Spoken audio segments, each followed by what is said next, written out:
సమావేశానికి అధ్యక్షత వహించినటువంటి గౌరవనీయులు స్టేట్ జనరల్ సెక్రటరీ మేడి ప్రియదర్శిని గారు, అదేవిధంగా స్టేట్ సెక్రటరీ బొడ్డు కిరణ్ గారు, స్టేట్ సెక్రటరీ దయాకర్ మౌర్య గారు, సూర్యాపేట జిల్లా ప్రెసిడెంట్ కిరణ్ గారు, నల్గొండ జిల్లా ప్రెసిడెంట్ సైదుల్ గారు, భువనగిరి జిల్లా ప్రెసిడెంట్ మహేందర్ గారు, సూర్యాపేట జిల్లా ఇన్ఛార్జ్ స్టాలిన్ అంబేద్కర్ గారు, మరొక ఇన్ఛార్జ్ బాలరాజు గారు, మరొక నల్గొండ జిల్లా ఇన్ఛార్జ్ రత్తుల కాంశరావు గారు మరియు బహుజన్ సమాజ్ పార్టీ గౌరవ సీనియర్ నాయకులు, ఈ సమావేశానికి విచ్చేసిన బహుజన్ సమాజ్ పార్టీ నాయకులు అందరికీ మనస్ఫూర్తిగా జైభీం తెలుపుతూ, మహానీయుల మార్గంలో పనిచేస్తానని, బయన్ కుమారి మాయావతి గారి నాయకత్వాన్ని బలపరుస్తానని మీకందరికీ మాటిస్తూ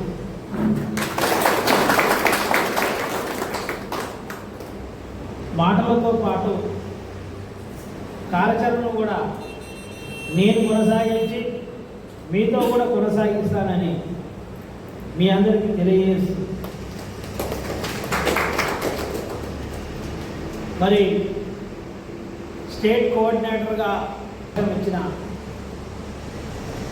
బయన్ కుమారి మాయావతి గారికి, ఎంపీ రాజ్యసభ సభ్యులు గౌరవనీయులు రామ్జీ గౌతమ్ గారికి, నా పేరు ప్రబోధన చేసిన గౌరవనీయులు రాష్ట్ర అధ్యక్షులు ప్రభాకర్ అన్నకు, మరియు ఇంకా కొంతమంది రాష్ట్ర నాయకులు నన్ను ప్రపోజ్ చేసినందుకు వాళ్ళకు కూడా మనస్ఫూర్తిగా ధన్యవాదాలు చెప్తూ, నాతో పాటు ఎన్నికైన ఈశ్వరన్న గారికి, కోఆర్డినేటర్ గారికి, నార్త్ కోఆర్డినేటర్కి మనందరి తరఫున ఆయన కూడా కంగ్రాచులేషన్ తెలియజేస్తూ, ఈ తెలంగాణ రాష్ట్రంలో మనం బహుజన రాజ్యాన్ని సాధించగలమని నమ్మకాన్ని మీకు ఇవ్వడానికి నేను ప్రయత్నం చేస్తానని తెలియజేస్తూ, దానికి సాక్ష్యమే నేను బాలాపూర్ గ్రామంలో మేజర్ గ్రామ పంచాయతీలో వందల కోట్ల అగ్రవర్ణాల మధ్యలో ఒకసారి సర్పంచ్గా, ఒకసారి కౌన్సిలర్గా, ఒకసారి కార్పొరేటర్గా గెలిచి కాంశరామ్ మార్గంలో మరి ఒక డిప్యూటీ మేయర్ అయిన నేను, నాతో పాటు ఈ రాష్ట్రంలో ఇంకా 100 మంది అయితే, నాతో పాటు ఈ రాష్ట్రంలో ఇంకా 100 మంది అయితే ఈ తెలంగాణ రాష్ట్రాన్ని కాంశరామ్ గారి ఒక ఆలోచన గమ్మేసి ఆత్మ మొత్తం కూడా మన మధ్యలోకి వచ్చినప్పుడు ఖచ్చితంగా బయన్ కుమారి నాయకత్వ గారి నాయకత్వంలో ఈ తెలంగాణ రాష్ట్రాన్ని మనం కైవసం చేసుకోవడము అసాధ్యం ఏమీ కాదనే విషయాన్ని సోదరులారా,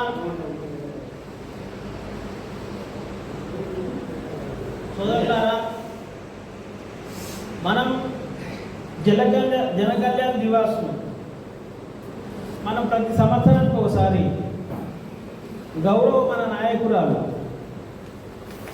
మాయావతి గారి బర్త్డే సందర్భంగా మనము దేశవ్యాప్తంగా చేస్తుంటాం. దానికి కారణం ఏంటంటే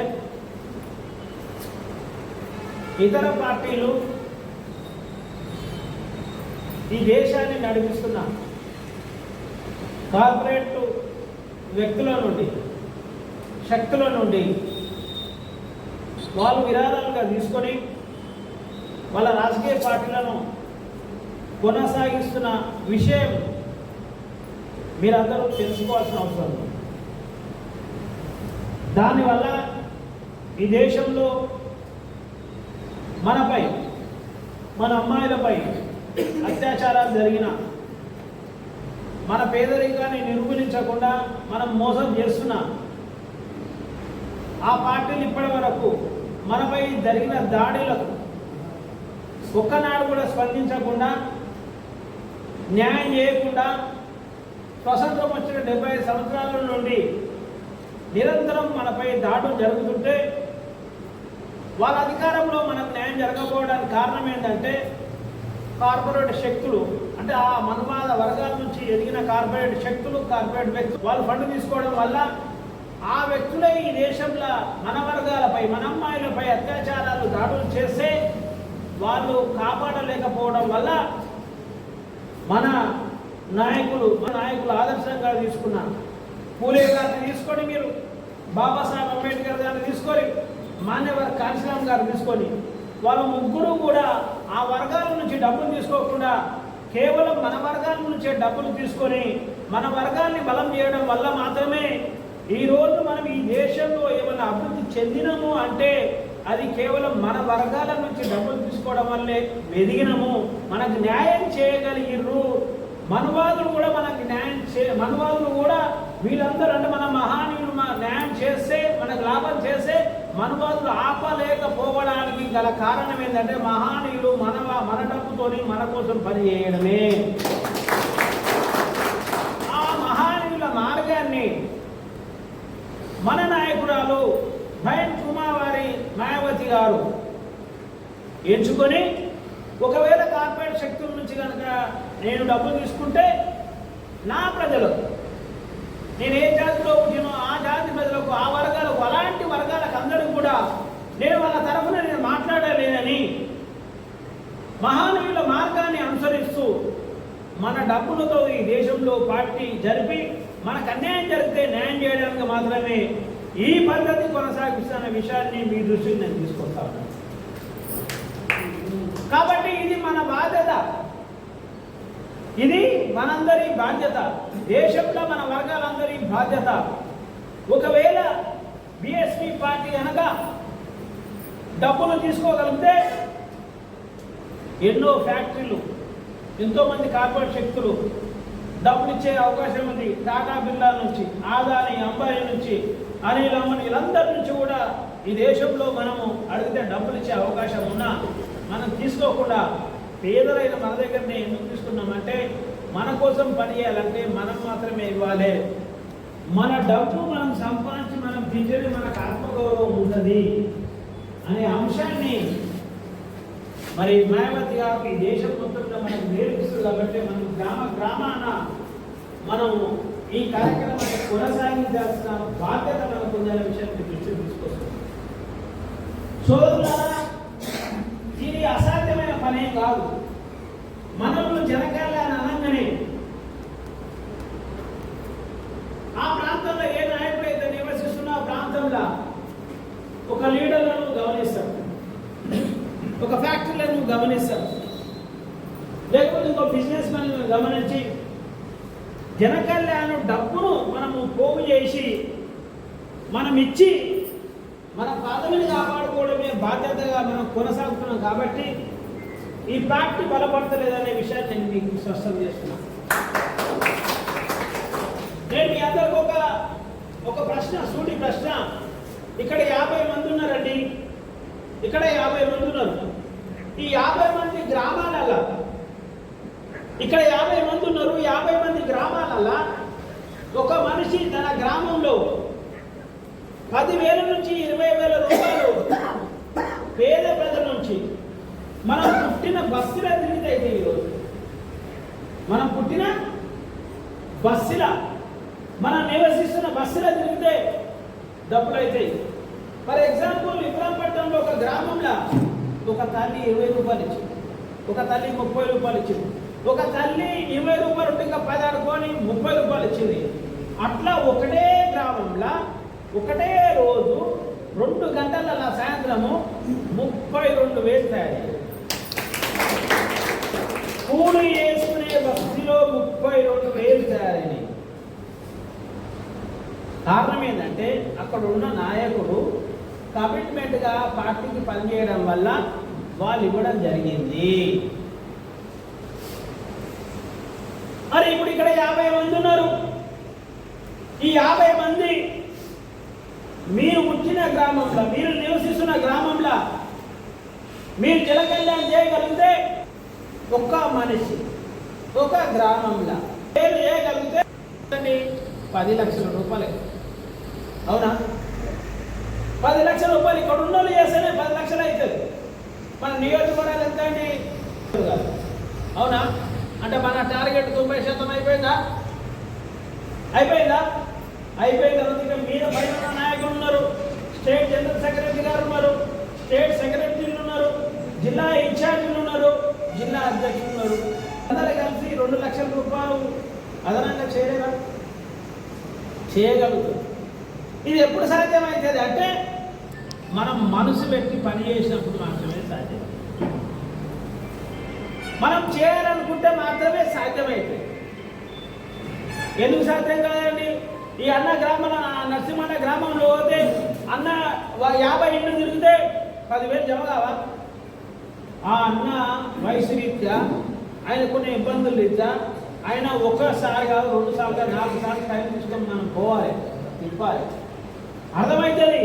అన్నకు డబ్బులు ఇస్తారా అయ్యారా, మనం పోతే డబ్బులు ఇస్తారా అయ్యారా విషయం కూడా మనకు తెలుస్తుంది, మనకు అర్థమవుతుంది క్లియర్గా.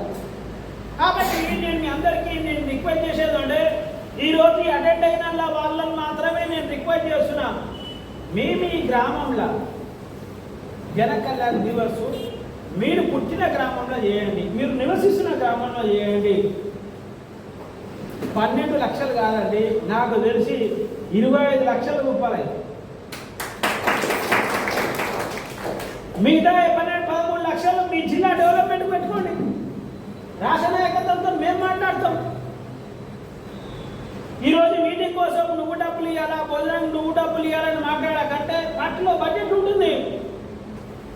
కానీ మనము ఒక్కొక్కరం కలిసి ఈడ ఆడ ఇవన్నీ జరగడం వల్ల మనము సమీకరణ వేయలేము. ఒకవేళ అలా చేసిన, ఒకవేళ ఎవరైతే మనవాదులు అగ్రవర్ణాలు ఉన్నారో మన అమ్మాయిలపై అత్యాచారం చేస్తే మనము వాళ్ళకి ఎదురుగా మాట్లాడలేము, వాళ్ళని నిలదీయలేము, వాళ్ళతో పోరాటం చేయలేము. మనం जो दम देता है वो डायरेक्शन भी देती है. जो दम देता है, ఎవరైతే డబ్బులు ఇస్తారో వాళ్ళు డైరెక్షన్ కూడా ఇస్తారు. కాబట్టి ఇది పెద్ద అసాధ్యమైన విషయం కాదనే విషయాన్ని నేను స్పష్టం చేస్తున్నాను. ఈరోజు మనము మీకు అందరికీ నేను చిన్న విషయాన్ని చెప్పదలుచుకున్నాను. ఒక 3 గంటలు 4 గంటలు ఓపికతో ఉండలేకపోతున్నాం. మరి మాకు మహానీయులు జీవితకాలం ఎంత పనిచేశారండి. ఒక మీటింగ్ అటెండ్ అయినప్పుడు ఆ మీటింగ్ పాల్గొన్న మనుషులు ఎవరైతే ఉంటారో, వేదిక మీద ఉన్నోళ్ళు మాట్లాడిన మాటలు శ్రద్ధగా విన్నోళ్ళు, ఈ ప్రపంచంలో ఒక మీటింగ్ జరిగితే ఆ మీటింగ్లో పాల్గొన్న ఎవరైతే వ్యక్తులు ఉన్నారో ఆ వేదిక మీద ఉన్న మాటలను శ్రద్ధగా విని ఆలోచించిన వాళ్ళు ఇప్పటి వరకు అభివృద్ధి చెందని మనుషులు లేరన్న విషయం కూడా మీకు స్పష్టం చేస్తున్నారు. అందరూ లేదయ్యారు అట్లాంటి వాళ్ళు. ఎవరైతే శ్రద్ధగా వినలేదో వాళ్ళు అసమర్థులుగా, అపజయులుగా, కష్టాలు అనుభవిస్తున్న వ్యక్తులుగా ఇప్పటికి కూడా ఈ సమాజంలో, ఈ ప్రపంచంలో కొనసాగుతున్న విషయాన్ని స్పష్టం చేస్తున్నాను. కాబట్టి ఈ ఉన్నోళ్ళకి అందరూ కూడా నా విజ్ఞప్తి ఏంటంటే మీరు ఏ మీటింగ్ అన్నా అటెండ్ కండి. ఆ మీటింగ్లో మీ సమయం ఇంకో దానికి ఇవ్వలేము కదా. మనిషి అంటే ఒకటే దానం, ఒకటే ఇవ్వగలుగుతాం. మీరు ఆ మీటింగ్ను చాలా జాగ్రత్తగా వినండి, అబ్జర్వేషన్ చేయండి. ఈ లీడర్లు మన గురించి ఏమైనా మాట్లాడుతున్నారా, మనకేమైనా మంచి చెప్తున్నారా, మనం ఏమైనా బాగుపడే అవకాశం ఉందా అనే విషయాన్ని మనం గమనించకుండా, ఆలోచన చేయకుండా, శ్రద్ధ అనేది లేకుండా మనిషి ఎప్పుడు కూడా అభివృద్ధి మార్గంలో నడవలేడు. ఆ శ్రద్ధ కరువు కావద్దు. ఎప్పుడు కూడా శ్రద్ధ కరువైన వ్యక్తులు, శ్రద్ధ కరువైన పని ఎప్పటికి కూడా సక్సెస్ కాదనే విషయం కూడా చెప్తున్నాను కదా. శ్రద్ధకరమైన వ్యక్తులు, శ్రద్ధకరమైన పని ఎప్పటికి కూడా సక్సెస్ కాదు. కాబట్టి మనం శ్రద్ధ వహిస్తే ఈ రాష్ట్రాన్ని పాలించడం పెద్ద సమస్య కాదనే విషయం కూడా స్పష్టం చేస్తుంది. మహనీయులకు అయ్యింది, మనకెందుకు అయితే లేదు? మహనీయులకైనా సాధన సాధ్యము మనకెందుకు అయితే లేదు అంటే, మహనీయులు ఈ సమాజాన్ని ప్రేమించినంత, ఇష్టపడినంత, వాళ్ళు నిష్ఠతో పనిచేసిన విధానంలో మనం లేవు కాబట్టి సాధ్యమైతే లేదు. లేకపోతే ఎందుకు కాదండి? ఎందుకు సాధ్యం కాదు? బాబాసాహెబ్కి అయింది, పూలేకి అయింది, కాంశీరామ్ గారికి అయింది, మనకెందుకు కావట్లేదు? మనకెందుకు కావట్లేదంటే మనము దాని మీద ఇష్టపడతలేదు. మనం ఇష్టపడితే ఎందుకు సాధ్యం కాదండి? ఈ నల్గొండ జిల్లాలో బహుజన్ సమాజ్ పార్టీ బలపడాలంటే ఇక్కడ 50 మంది ఉన్నారు. 50 మంది 50 వార్డు మెంబర్లు మీరు కాగలిగితే, ఈ 50 మందిలో 50 మంది వార్డు మెంబర్లు, ఒక 50 మంది ఎంపీటీసీలు, 50 మంది సర్పంచులు మీరు కాగలిగితే ఈ నల్గొండ జిల్లాలో అణగారిన వర్గాలపై ఎవడన్నా దాడి చేశారా? సాధ్యమవుతుందా? ఒక వార్డు మెంబర్ 100 మందిని ఈజీగా సమీకరించగలడు. ఒక వార్డు మెంబర్ 100 మందిని ఈజీగా సమీకరించగలడు. ఒక వార్డు మెంబర్ 1,00,000 రూపాయలు ఈజీగా సమీకరించగలడు. అంటే 50 ఇంటూ 100. ఈ నల్గొండ జిల్లాలో బహుజన్ సమాజ్ పార్టీ 5,000 మందితో మీటింగ్ పెడితే బహుజన్ సమాజ్ పార్టీ లీడర్కు బలం ఉండదా? రాదా? పోలీసులు భయపడరా? లేకపోతే ఎంఆర్ఓ ఆఫీస్ భయపడదా? ఇప్పటిదాకా ఒక తమ్ముడు చెప్పిండు, పోలీస్ స్టేషన్లో మనకు విలువ ఉండలేదు, ఆడ విలువ ఉంటుంది. అంటే నువ్వు బలాన్ని ప్రదర్శిస్తే నీకు విలువ ఉంటుంది. అగ్రవర్ణాలు డబ్బుతో పోలీస్ స్టేషన్ మేనేజ్ చేస్తున్నారు, ఎంఆర్ఓ ఆఫీస్ మేనేజ్ చేస్తున్నారు. మనకు డబ్బు రాదు కాబట్టి మన ప్రజలకు న్యాయం చేయాలన్నా మనం బలంతోనే పోలీస్ స్టేషన్, ఎంఆర్ఓ ఆఫీస్ను మేనేజ్ చేయాలనే విషయాన్ని స్పష్టం చేస్తున్నాం. లేకుండా మొత్తం సాధ్యం కాదు. మీకు భయపడాలి. మీకు భయపడాలంటే మీకు జనబలమే ఉండాలి. మీకు విషయం చెప్తున్నా, మీకు ఈ సమాజంలో డబ్బు గెలుసా, పేదోడు గెలుసా అంటే పేదోడు మొదట గెలవడు, ముందు డబ్బు గెలుస్తుంది. పేదోడు ఒకడు పోయి 10 మంది అయ్యారు గెలవడు, 10 మంది 100 మంది అయ్యారు గెలవడు, 10 మంది 1000 మంది అయ్యారు, మెల్లగా ఎఫెక్ట్ స్టార్ట్ అవుతుంది. ఆ 1000 మంది 10,000 అయితే ధనం ఓడిపోతుంది, పేదోడు గెలుస్తాడు. కాబట్టి మన గెలిపేది ఉందండి, మనుషులను సమీకరించడంలే మన గెలుపుంది తప్ప ఇంకా లేదా అంటున్నాను. మనుషులను సమీకరించడంలే మన గెలుపుంది తప్ప డబ్బును సమీకరించడం మన గెలుపు కష్టం చేస్తున్నాం. ఇప్పుడు ఈ తెలంగాణ రాష్ట్రంలో మనకు 1,19,00,000 ఇచ్చారు. మేము రాష్ట్ర నాయకులం అందరము, నేను మేడం గారు కావచ్చు, లేకపోతే ప్రభాకర్ అన్న, చాలా మంది రాష్ట్ర నాయకులము ఒక వారం 2 వారాలు తిరిగితే 1,19,00,000 సమీకరించగలుగుతాం. కానీ ఈ ప్రజలకు సమాచారం ఎట్లవుతుంది? ఈ ప్రజలు గ్రౌండ్కి వెళ్ళవుతారు. ఈ ప్రజలు ఎందుకు డబ్బులు ఇవ్వాలి? బాధ్యతగా పెరుగుతుంది. మనం ఏదైతే డబ్బులు ఇస్తామో మనకు అప్పుడు బాధ్యత పెరుగుతుంది. డబ్బులు ఇవ్వకపోతే బాధ్యత పెరిగే అవకాశం లేదు. వాస్తవమా కాదా? కాబట్టి సోదరులారా, నేను ఏమంటున్నానంటే మీరు ఒకటి ఆలోచన చేయండి. ఒక కుటుంబం బాగుపడాలంటే కుటుంబంలో ఉన్న వ్యక్తులందరూ కూడా కష్టపడాలి. ఆ కుటుంబంలో ఉన్న వ్యక్తులందరూ కష్టపడితేనే ఆ కుటుంబం బాగుపడుతుంది. తండ్రి ఒకడు ఉంటారు, 5 మంది పిల్లలు ఉంటారు. తండ్రి ఒకడే కష్టం చేస్తే ఆ కుటుంబం ఎప్పుడు ఇబ్బందులు బాగానే ఉంటుంది.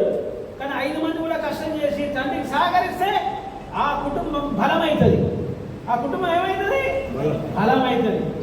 కాబట్టి మీరు కూడా మా అందరితో పాటు మీ అందరు పనిచేస్తే ఈ పార్టీ బలపడుతుంది, బాగుపడుతుంది, అభివృద్ధి చెందుతుందనే విషయం కూడా మీకు స్పష్టం చేస్తున్నాను.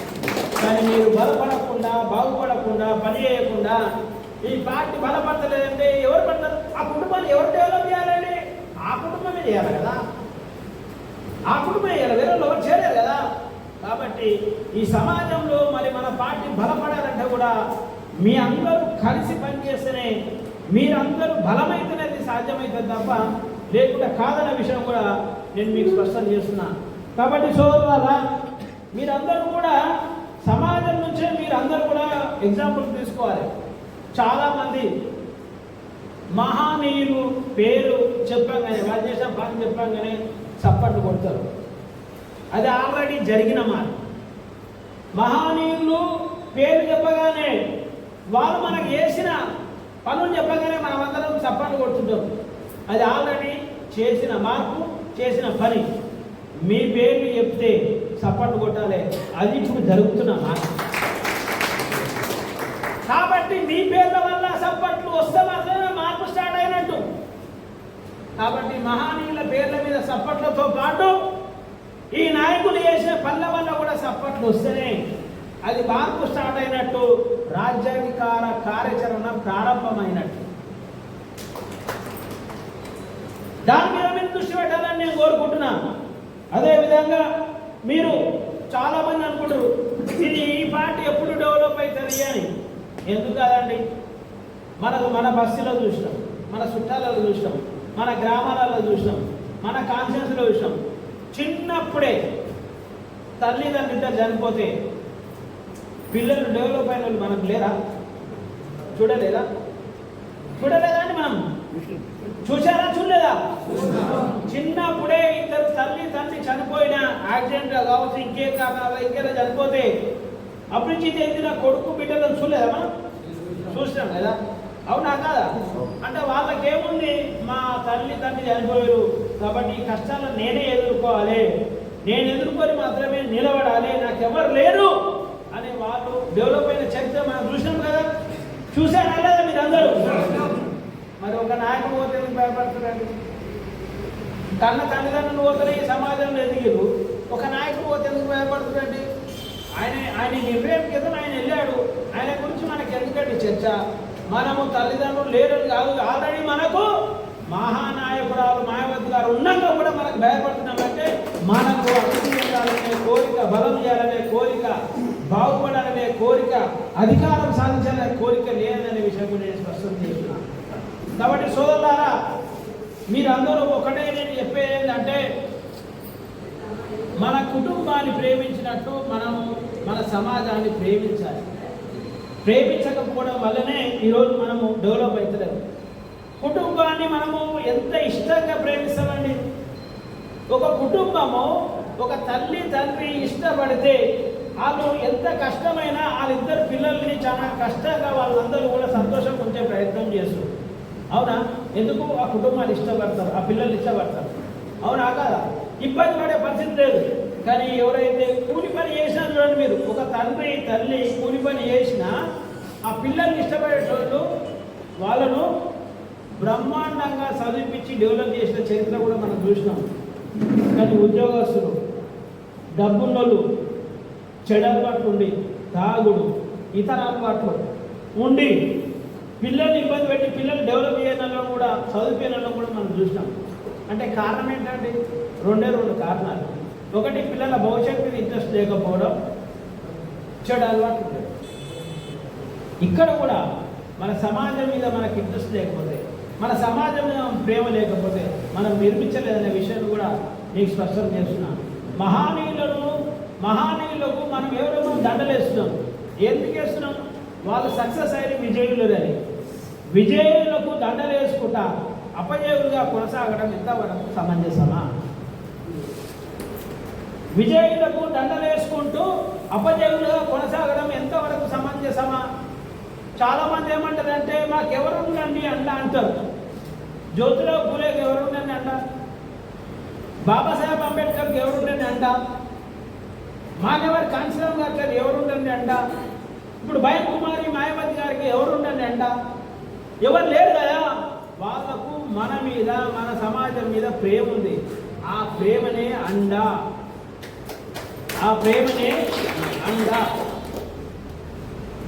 కాబట్టి ఈరోజు మనమందరం కూడా మన గ్రామానికి వెళ్ళి ఒకనాడైనా మనము ఎందుకు పేదలుగా కొనసాగుతున్నాం, ఎందుకు అభివృద్ధి చెందలేకపోతున్నాం అనే దాని మీద మీరు ఎప్పుడైనా ఆలోచన చేసిరా? చేయలేదు. మనము సిద్ధాంతాన్ని, మనకు వ్యతిరేకమైన వ్యక్తులు ఉన్నారా, వ్యతిరేకమైన సిద్ధాంతం ఉందా, ఏ వ్యక్తులను ఫాలో అవుతున్నాము, ఏ సిద్ధాంతాన్ని ఫాలో అవుతున్నాం అనేది మనం తెలుసుకోకపోతే మనము చీకట్లో నడిచినట్టు ఉంటుంది జీవితం అంతా. నేను ఒక విషయం అడుగుతున్నా, ఈరోజు మనకు ఇక్కడ ఎస్సీలు ఎంతమంది ఉన్నారండి? ఎస్సీలు ఎంతమంది ఉన్నారు? బీసీలు ఎంతమంది ఉన్నారు? 1 2 3 4. ఓకే, 90% ఎస్సీలు, ఒక 5% బీసీలు ఉన్నారు. ఎవరండి వీళ్ళు? ఈ దేశంలో అన్యాయానికి గురి కాబడిన వాళ్ళు, అన్నిటికీ నిర్లక్ష్యానికి గురి కాబడిన వాళ్ళు, అవునా కదా? వీళ్ళ కోసం మాత్రమే బహుజన్ సమాజ్ పార్టీ ఏర్పడిందనే విషయం స్పష్టం చేస్తుంది. ఫర్ ఎగ్జాంపుల్, 70 సంవత్సరాల నుంచి ఈ దేశంలో పేదరికాన్ని నిర్మూలిస్తాం, మా పార్టీ పేదరికం పార్టీ, పేదల గురించే పనిచేస్తుందని కాంగ్రెస్ పార్టీ చెప్పుకొస్తుంది, బీజేపీ పార్టీ చెప్పుకొస్తుంది, ఈ రాష్ట్రంలో టీడీపీ చెప్పింది, ఈ రాష్ట్రంలో టీఆర్ఎస్ చెప్పింది, ఇప్పుడు మళ్ళీ కాంగ్రెస్ కూడా చెప్తుంది. అయినా మనం పేదలుగా ఎందుకు కొనసాగుతున్నాం? రీసెంట్గా మీరు ఒక విషయం చెప్పండి, రీసెంట్గా షాద్నగర్లో ఒక తల్లి, షాద్నగర్ ఒక తల్లి 13 ఏళ్ళ కొడుకు ముంగడ దొంగతనం చేసిన నెపంతో 3rd డిగ్రీ ఉపయోగించింది కండి. ఇది ఆ వ్యక్తిని ఉద్యోగం తీసేయాలా, సస్పెండ్ చేయాలా? సస్పెండ్ కూడా చేయలే, ఉద్యోగం కూడా తీయలే. ఏం చేసిరండి? కేవలము వేరే డిపార్ట్మెంట్కి అటాచ్ చేసి అది పోయింది. మన మెదక్ జిల్లాలో ఒక మాదిగ సోదరుడు పీటీ చేసిండు. ఆ గ్రామంలో గ్రామ ఆచారం ఏదైతుందో, మనిషి చనిపోతే డబ్బు కొట్టే, లేకపోతే పండుగలు చేసే డబ్బు కొట్టే ఆచారమో వతన్ ఉందో, ఆ వతన్ ఆ ఇంట్లో చేయదన్నందుకు ఆ పిల్లగాన్ని తీసుకొచ్చి ఊళ్ళకు బలవంతంగా చేయమంటే నేను చెయ్యనని చెప్తే ఆ కుటుంబాన్ని వెలివేసి, ఇది 2 నెలల క్రితం ఆ కుటుంబాన్ని వెలివేసి, మరి ఇంకా కులం పోలేదని మనం చాలా మంది మాట్లాడుతూ, కులం ఏడుందని మాట్లాడుతూ, మరి ఏం చేయాలి? అప్పుడు మనం అందరం కూడా మాట్లాడి చాలా పెద్ద గ్రౌండ్ వర్క్ చేయడం వల్ల ఈరోజు ఆ సమస్య పరిష్కారం అయిందా? గ్రౌండ్ వర్క్ చేస్తాం. ఒక అగ్రవర్ణాల అగ్రకులాల అమ్మాయిల మీద ఏదైనా అత్యాచారాలు జరిగిన పేపర్లో మీరు చూస్తురా? వాళ్ళని ఎవరైనా వ్యాఖ్య చేసి చూస్తురా? నిన్ననే ఇబ్రాహీంపట్నం మండలంలో ఇబ్రాహీంపట్నం కాన్ఫరెన్స్ లో ఒక కానిస్టేబుల్ ఒక ఎస్సీ అబ్బాయిని మ్యారేజ్ చేసుకుందని తన సొంత తమ్ముడు హత్య చేసి నిన్న జరిగినది. ఈరోజు అన్ని స్టేట్మెంట్లు అదే ఉన్నది. అంటే ఈ దేశంలో ఇంకా వివక్షత కొనసాగుతుంది కదా. మరి ఈ వివక్షతకు వ్యతిరేకంగా మనం పనిచేయాల్సిన బాధ్యత ఉందా లేదా? అందులో మీ కొడుకు అమ్మాయిని పెళ్లి చేసుకోవచ్చు, మీ అమ్మాయి అబ్బాయిని పెళ్లి చేసుకోవచ్చు. మరి మీ అమ్మాయిలను మీ అబ్బాయిలను అదే విధంగా చంపితే మీరు ఊరుకుంటారా? అంటే చంపేదాకా మనం వెయిట్ చేద్దామా, లేకపోతే రాజ్యాన్ని సాధిద్దామా? ఈ రాష్ట్రంలో బహుజన్ సమాజ్ పార్టీ కనుక అధికారంలో ఉంటే, ఒక ఎస్టీ అమ్మాయిని అత్యాచారం చేసి చంపటోళ్ళ, లేకపోతే మెదక్ జిల్లాలో ఒక వివక్ష చేసి గ్రామ బహిష్కరణ చేసేటోళ్ళ, లేకపోతే షాద్నగర్లో ఒక వివాహితను 3rd డిగ్రీ బట్టలిప్పి చేసేటోళ్ళ? అంటే ఎవరికో వేస్తే మనకు బాధ లేదు, ఆఖరి మన ఇంటికి వచ్చేదాకా మనం వెయిట్ చేద్దామా? లేకపోతే మన ఆవరణ రాకుండా మనము బహుజన్ సమాజ్ పార్టీని గెలిపించి ఇవన్నీ ఆపుదామా? మీరందరూ సోదరులారా, బైట్ కుమారి మాయావతి గారు ఉత్తరప్రదేశ్లో అధికారం ఉన్నప్పుడు ఒక్క అత్యాచారం జరగలేదు. కారణం ఏంటంటే అధికారం మన చేతిలో ఉంది, మనం ఏం చెప్తే అధికారులు ఉంటారు కాబట్టి అన్ని బంద్ అయిపోయినాయి క్లియర్గా. కాబట్టి సోదరులారా, మీకు ఒక్కటే చెప్తున్నా, నేను ఈ దేశంలో మీరు మనం పేదలుగా కొనసాగడానికి గల కారణం ఏంటంటే మనం ఇంకా ఒక సిద్ధాంతాన్ని అలవాటు పడ్డాం, ఆ సిద్ధాంతాన్ని అమలు చేస్తున్నాం. ఏం సిద్ధాంతం అంటే, కాంగ్రెస్ పార్టీలో బాబాసాహెబ్ అంబేద్కర్ బొమ్మ ఉంటుందా, గాంధీ గారి బొమ్మ ఉంటుందా? టీడీపీ పార్టీలో గాంధీ గారి బొమ్మ ఉంటుందా, అంబేద్కర్ ఉంటుందా? రోడ్లకని చెప్పండి. చెప్పయ్యా నీకు తెలుసా లేదా? టిఆర్ఎస్ పార్టీలో మరి ఇప్పుడు బాబాసాహెబ్ అంబేద్కర్ కన్నద్దాలు ఉంటాయా, గాంధీ గారి కన్నద్దాలు ఉంటాయా? గాంధీ కన్నద్దాలు ఉంటాయి. అవునా కాదా? బిఎస్పీ పార్టీలో గాంధీ గారు ఉంటారా, అంబేద్కర్ గారు ఉంటారా? మనం అందరికి ఎవరికి ఓటు వేయాలి? మనము అంబేద్కర్కి వేయాలి. మరి మనం ఎవరికి వేసినాం ఓట్లు వేయాలా? ఎవరికి వేసినాం మనం ఓట్లు? గాంధీకి వేసుడు కాక గాంధీ గారికి ఏమిస్తున్నాం ఓట్లు? మనమంతా అంబేద్కర్ వారసులము, కానీ మనం గాంధీ వారసులకు ఓట్లు వేస్తున్నాము. గాంధీ వారసులైన నాయకులకు ఓట్లు వేస్తున్నాము. గాంధీ సిద్ధాంతం ఉన్న పార్టీలకు ఓట్లు వేస్తున్నాము. బాబాసాహెబ్ అంబేద్కర్ ఉన్న సిద్ధాంతమైన బిఎస్పీ పార్టీకి మనం ఓట్లు వేస్తలేము. మళ్ళీ దీనివల్ల ఏం జరుగుతుంది అంటే, గాంధీ గారు మనం ఏమన్నాడండి? జంతువు అన్నాడు. ఏమన్నాడు గాంధీ గారు? జంతువు అన్నాడు. బాబాసాహెబ్ అంబేద్కర్ ఏమన్నాడు? మరి జంతువు డెవలప్ అవుతుందా, మనిషి డెవలప్ అవుతాడా? ఓ డెవలప్ అవుతాడండి. మనిషి డెవలప్ అవుతాడు. మనిషి డెవలప్ అవుతాడు కదా, జంతువు కాదు. జంతువు కేవలము మనిషిని డెవలప్ చేయడానికి పనిచేస్తుంది. ఆవు ఉందనుకోండి, ఆవు గడ్డి తింటుంది, పాలేస్తుంది. అవునా? కానీ బతకనికే తింటుంది. ఆ పాలన్నీ మనిషి తీసుకోపోయి అమ్ముకొని డెవలప్ అవుతాడు. వాస్తవా కాదా? ఇదా బాగుంటామా? ఎగ్జాక్ట్లీ. మరి మనము గాంధీకి వేసే మన జంతువులమా మనుషులమా? గాంధీ సిద్ధాంతానికి వేసే మన జంతువులమా మనుషులమా? మనం ఇప్పటిదాకా డెవలప్ అయితే మనం పేదోళ్ళమా ధనవంతులమా? మనం పేదోళ్ళమా ధనవంతులమా? మరి మీరు గాంధీకి వేసినాడు పేదలు కాకుండా ధనవంతులు ఎట్లయితారు? ఇబ్రాహిం శేఖర్ అంబేద్కర్ కేసు కాబట్టి ధనవంతులు అయిన ఇబ్రాహిం శేఖర్ అంటున్నాడు అంబేద్కర్ ఓటేస్తుంది, అంబేద్కర్ సిద్ధాంతానికి పార్టీకి ఓటేస్తుంది కాబట్టి ధనవంతుడు అయ్యిండు. మరి మీరు పేదలుగా కొనసాగడానికి కారణం ఏంటంటే మీరందరూ కూడా గాంధీ వారసులుగా మారింది.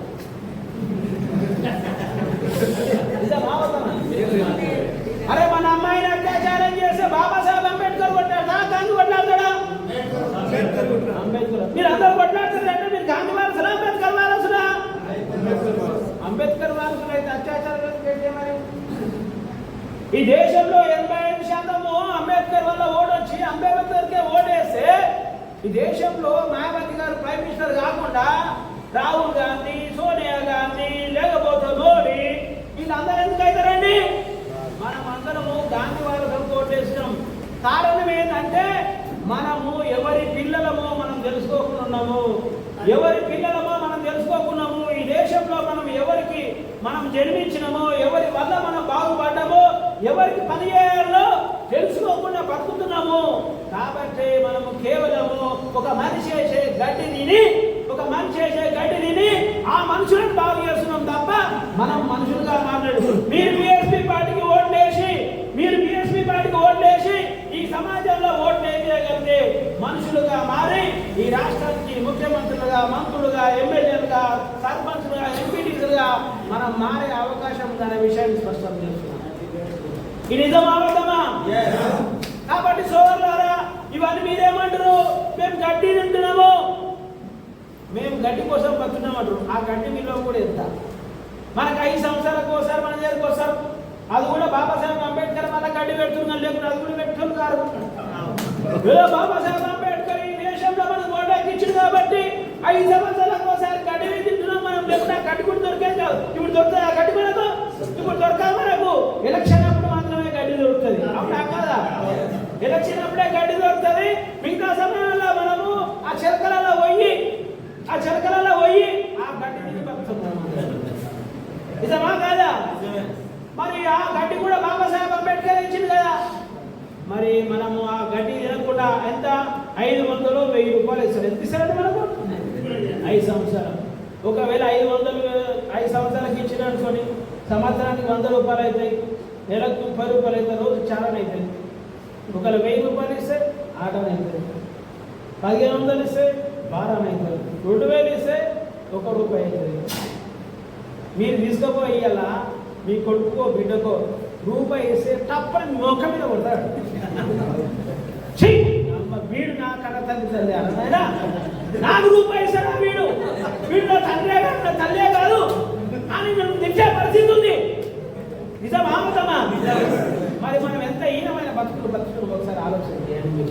వాళ్ళ చారానా ఆడనా బారానా రూపాయి తీసుకొని మన పిల్లల భవిష్యత్తును నాశనం చేస్తున్నాం. ఫర్ ఎగ్జాంపుల్, మీరు మీ గ్రామంలో గవర్నమెంట్ స్కూల్కి వెళ్ళండి. మన అమ్మాయిలు 12-13 సంవత్సరాలు ఉంటారు. టాయిలెట్లు కడిగేటోడు ఉండడు, మంచినీళ్ళు ఉండవు. అమ్మాయిలు మంచినీళ్ళు తాగాలంటే ప్రభుత్వ పాఠశాల భయపడుతుంది. ఎందుకంటే టాయిలెట్ చేయాల్సి వస్తుంది. ఆ కంట్రోల్ వల్ల వాళ్ళకు రోగాలు వస్తున్నాయి, కిడ్నీ ప్రాబ్లం వస్తుంది, ఇంకేదో ప్రాబ్లం వస్తున్నాయి అన్ని. అయినా కానీ మనము ఈ చాలా నాటాలను తీసుకొని అమ్మాయిల ఉసురు పోసుకొని మనము తప్పుడు పని చేస్తున్నాం అనే విషయాన్ని కూడా మీకు దృష్టి చేస్తున్నాం. కాబట్టి సోదరులారా, ఈరోజు మీరు మీ ఒక్క ఇంటికే కాదు, మీరు 100 ఇళ్లను మార్చకపోతే మీకు మీ పిల్లల మీద ప్రేమ లేనట్టే అని లెక్క విషయం చెప్తున్నా. నువ్వు ప్రైవేట్ స్కూల్ పంపించచ్చు నువ్వు, కానీ నీ అన్న గవర్నమెంట్ స్కూల్ పంపుతాడు, నీ తమ్ముడు గవర్నమెంట్ స్కూల్ పంపుతాడు, మీ అక్క పిల్లలు గవర్నమెంట్ స్కూల్ పంపుతాడు, మీ చెల్లెల పిల్లలు గవర్నమెంట్ స్కూల్ పంపుతారు, నీ దోస్తు పిల్లలు గవర్నమెంట్ స్కూల్ పంపుతారు, నీ బస్సు పిల్లలు గవర్నమెంట్ స్కూల్ పంపుతారు. వాళ్ళందరూ రుసులు మనకే పడుతుంది. కాంగ్రెస్ టీఆర్ఎస్ బీజేపీ ఓటేస్తే వాళ్ళందరూ రుసులు మనకే వస్తుంది. బహుజన్ సమాజ్ పార్టీకి ఓటేస్తే ఆ పిల్లల భవిష్యత్తు బంగారు భవిష్యత్తు అనే విషయం నేను స్పష్టం చేస్తున్నాను.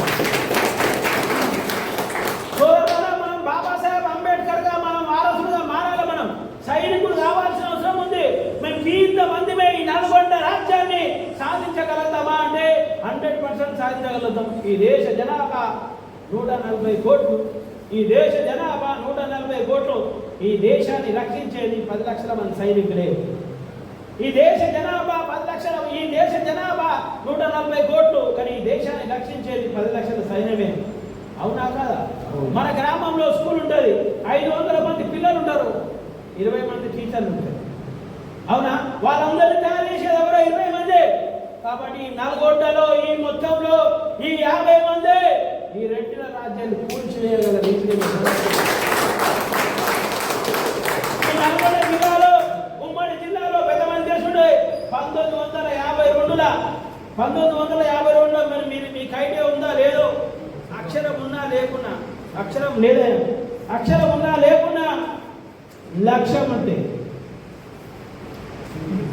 అక్షరం ఉన్నా లేకున్నా లక్ష్యం ఉంటే సుంకమచ్చులు ఎంపీ అయింది. ఇక్కడ సుంకమచ్చులు ఎప్పుడు 1952లో అయిండు. సుంకమచ్చులకు అక్షరం రాదు, కానీ లక్ష్యం ఉంది. కాబట్టి 1952లో ఎంపీ అయిండు. అప్పటి నుంచి ఇప్పటి వరకు ఒక ఎంపీ లేడా మన జాతికి? 52 నుంచి ఇప్పటి వరకు ఎంపీ లేడు. కారణం ఏంటంటే మనం గాంధీ వారసులుగా మారినాం, గాంధీ వారసులను తయారు చేస్తున్నాం. గాంధీ వారసులను మనం అంబేద్కర్ వారసులను తయారు చేయలేకపోతాం. అంబేద్కర్ వారసులు వాడితే ఒక అర్జునుడు ఉన్నాడు. అర్జునుడు తన గ్రామంలో ఇప్పటి నుంచి 4 సంవత్సరాల ఆ కాంచేంద్ర 501 ఏపీలేడా అండి? అన్న ఏపీలేడా? అన్న ఏపీలేడా? ఈ పెద్ద మనిషి ఏపీలేదా? ఈ తమ్ముడు ఏపీలేడా? కానీ మనం 2 రోజులు పని చేసి మనం వాట్సాప్లో ఫేస్బుక్లో పెట్టి మనం మాత్రమే పని చేస్తాం, ఇంకెవరు పని చేస్తాం చెప్తాం. కానీ తక్కువ ప్రచారం ఎక్కువ, కానీ తక్కువ ప్రచారం ఎక్కువ మనది. కాబట్టి ఇదంతా జరుగుతున్నది కథ. కాన్సరం జరగబడ్డారు. అక్క కామ్ శబ్ద కర్ణ అంటాడు. ఏమంటాడు? మీ మాటలు వెళ్ళిపెట్టద్దు, మీ పని వెళ్ళిపెట్టాలి అన్నాడు.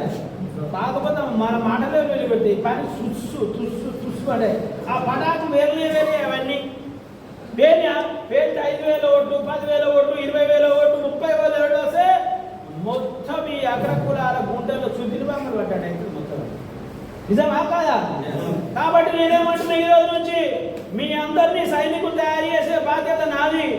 మీరు నాతో కలిసి యుద్ధం చేస్తారని ఈ రెడ్డిల రాజ్యాన్ని, అగ్రకుల రాజ్యాన్ని మనం కాన్సరామ్ మార్గంలో అంబేద్కర్ ఆలోచనతో కూల్చి పడేయగలుగుతాం. ఉత్తరప్రదేశ్ మాన్యవర్ కాన్సరామ్ కథం చేసిరండి. అంత పెద్ద స్టేట్ల తలకాయ అది, మనవాదానికి తలకాయ. మనం కాలు వేలని కీళ్ళని తీసుడు ఎంతసేపు అని మనకు పెద్ద లెక్క. ఉత్తరప్రదేశ్లో మనవాదం తలకాయనే కాన్సరామ్ కథం పడేసిండు. అవునా కదా?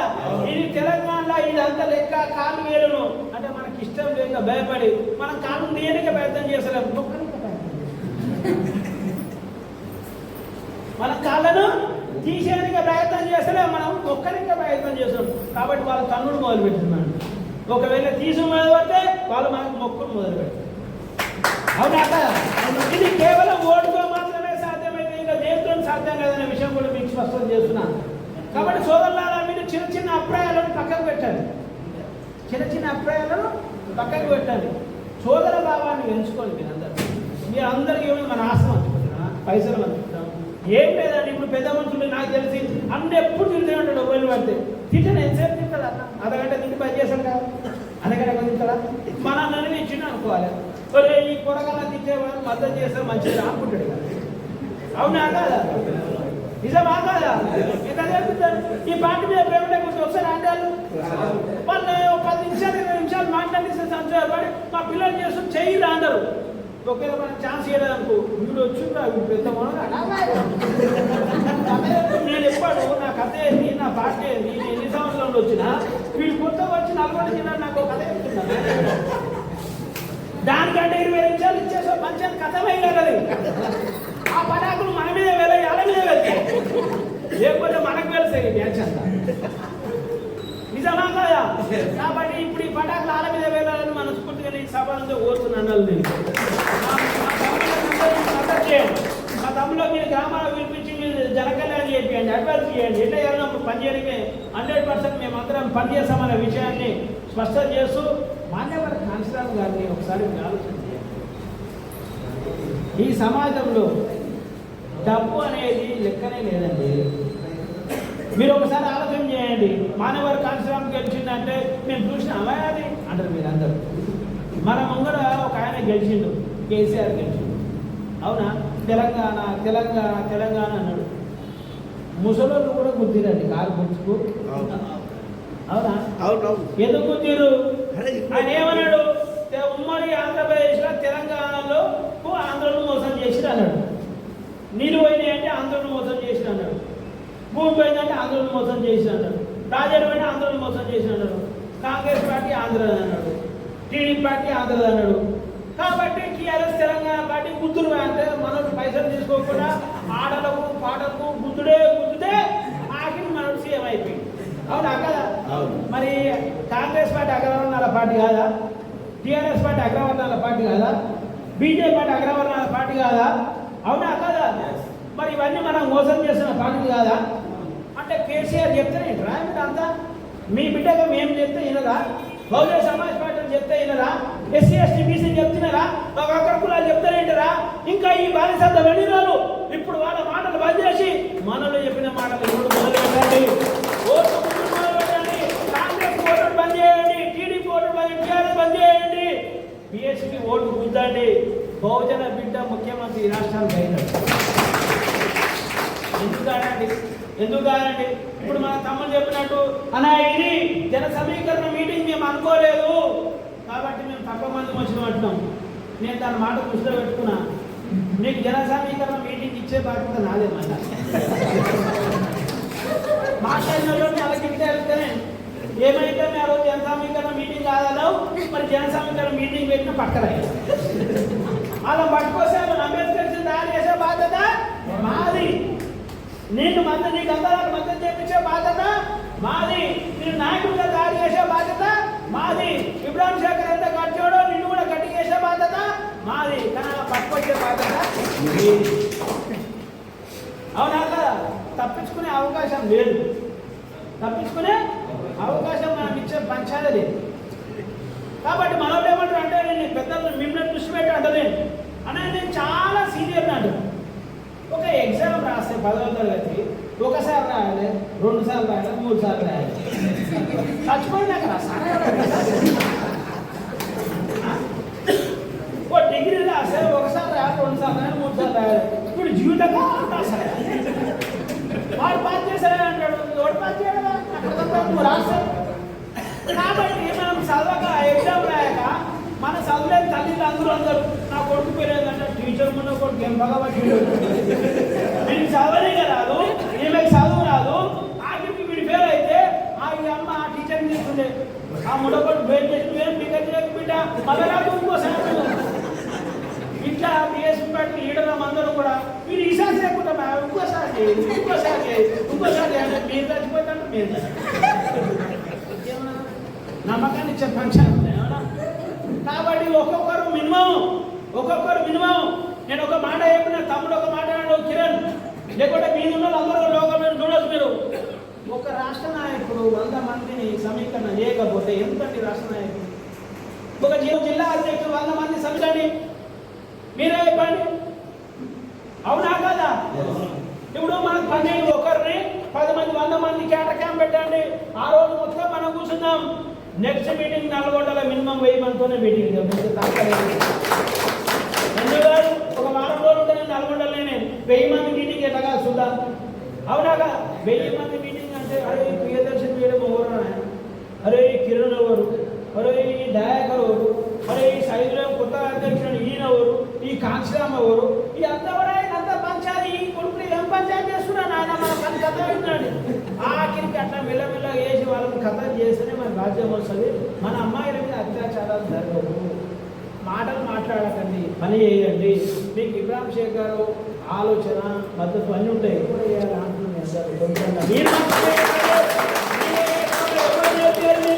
మీరు ప్రాక్టీస్ చేస్తే మీరే అవుతారు ఇంకెవరు చేయలేదు కేవలం నాలాంటి వాళ్ళందరం కూడా సలహాలు ఇస్తాము మినిమం సపోర్ట్ చేస్తాము కానీ యుద్ధంలో గెలవాల్సింది మీరే అనే విషయాన్ని స్పష్టం చేస్తూ ఈ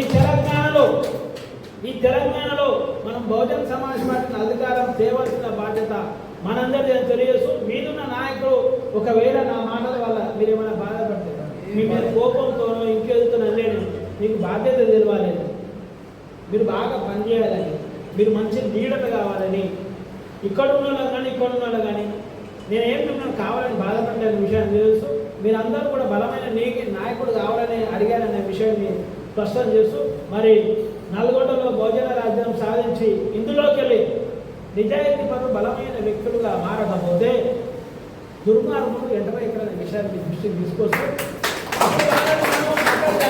విషయాన్ని డబ్బు రూపంలో పేరు రూపంలో ఏదో రూపంలో వాళ్ళ మధ్యలోకి ఎంటర్ అవుతారని మీరు బలంగా అయితే ఇంకెవరు ఎంటర్ కాదని మీరే పోటీ చేయొచ్చని మీరు కాన్ఫరెన్స్కి 2000 నుంచి 5000 మంది మీటింగ్ మీరు పెడితే మీకే టికెట్ వస్తాయనే విషయాన్ని స్పష్టం చేస్తూ అట్లా పెట్టకుండా అడిగే ప్రయత్నం కూడా చేయొద్దనే విషయాన్ని స్పష్టం చేస్తారు బలవంతుగా కాబట్టి మనం బలమైన వ్యక్తులుగా కావాల్సిన అవసరం ఉందనే విషయాన్ని చూస్తూ మీరే పోటీ చేయాలని మీరే బలపడాలని నిజాయితీ బలు కాంచరామ్ సార్ ఒక మాట అంటాడు अच्छे है मजबूत नहीं है काम की नहीं है एवंटाరు కాంచరామ్ సార్ अच्छे है मजबूत है काम की नहीं है बुरा भी है मजबूत है इसको मैं इस्तेमाल करता हूँ అంటాడు एवंटाరు సార్ వాడిని మంచోడు చేస్తాను మంచోడు బలైన ఉంటే నాకు అవసరం లేదు అంటాడు మంచోళ్ళతో పని మంచోడు బలవంతుడు కావాలి అంటున్నాడు సారు అవునా కాదా కాబట్టి మంచోళ్ళ కావాలి మనం బలవంతుడు కావాలని నిజాయితీ పట్టుకు ఉండాలని కోరుకుంటూ మరి మీరు చివరిగా ఈ ఓటు హక్కు కానీ ఇదంతా కూడా బాబాసాహెబ్ పుణ్యం అని బాబాసాహెబ్ అంబేద్కర్ కొడుకు చనిపోతే కూడా అక్కడ ఉండకుండా లండన్ కూడా వల్ల మన ఓటు హక్కు వచ్చిందని కాబట్టి బాబాసాహెబ్ అంబేద్కర్ ఉసురు మనం తీసుకోకుండా బాబాసాహెబ్ అంబేద్కర్ ఓటేసి బాబాసాహెబ్ అంబేద్కర్ తన పిల్లలు కాదని మనమే ఆయన పిల్లలని ఈరోజు ఈ స్థాయికి తీసుకొచ్చిన బాబాసాహెబ్ అంబేద్కర్ సిద్ధాంతాన్ని మనం ముందుకు తీసుకోవాల్సిన బాధ్యత మన ముందని అది ఈ దేశంలో కేవలం బహుజన సమాజ్ పార్టీ మాత్రమే బాబాసాహెబ్ అంబేద్కర్ సిద్ధాంతాన్ని ముందుకు తీసుకువెళ్తుందని తెలియజేస్తూ సెలవు తీసుకుంటాం. జై భీమ్, జై భారత్.